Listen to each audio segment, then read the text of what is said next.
ఏం పేరు? సుశీరా. సుశీరనా. ఎక్కడి నుంచి వస్తున్నారమ్మా? హైదరాబాద్. హైదరాబాద్. ఎన్ని వస్తారమ్మా ఇక్కడ రావడం? ఇది ఫస్ట్ టైం. ఇది ఎన్ని సంవత్సరాలు అవుతుంది పెట్టబట్టి? ఏది? పెట్టి ఈ ఫ్లాగ్ ఉమ్. ఫ్లాగ్ సంజీవ్ పార్క్ లో ఫ్లాగ్ పెట్టి ఎన్ని సంవత్సరాలు అవుతుంది? ఒక 7 8 ఇయర్స్ 9 7 years. 7 ఇయర్స్ 7 years అవుతుంది. ఇది మనకు స్వతంత్రం వచ్చి ఎన్ని ఏళ్ళు అవుతుందమ్మా?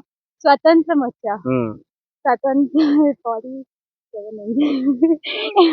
చెప్తాలి. 77 77. అబ్బా మీ పేరేంటి? 77 ఎంత చదువుకున్నారు తల్లి? 77 ఇయర్స్ అయింది కదా. ఎంత చదువుకున్నారు? ఇప్పుడు ఎంత ఇది కట్ చేయండి నాకు లేదు. ఇదే కదా మనకు పబ్లిక్ మెసేజ్. స్వతంత్రం వచ్చి 77 ఇయర్స్ అయింది కదా. ఇట్రా నువ్వు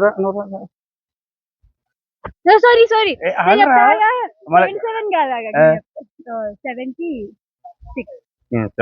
ఓకే, 2 times ఛాన్స్ తీసుకుంది వెళ్ళమ్మా.